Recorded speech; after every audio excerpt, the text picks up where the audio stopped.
You are watching NetSoft IT Academy. 905-812-2923. Info at netsoftakademy.com.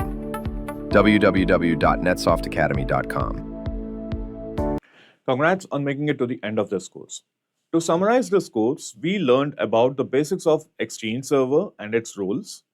Then we learned about how the management can be done using either a web-based GUI portal or through the CLI tools.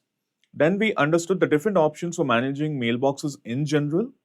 We looked at the edge transport role, and lastly, the Exchange hybrid configuration or hybrid Exchange configuration, where we integrate our on-premises Exchange infrastructure with a cloud-based Exchange Online. This course is being offered through the NetSoft IT Academy platform, an online learning platform that provides individuals such as yourself with courses on system administration, network administration, cybersecurity, cloud computing, and many others.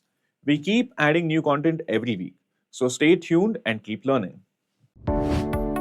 Thank you for watching NetSoft IT Academy. 905-812-2923. Info at netsoftakademy.com. www.netsoftakademy.com.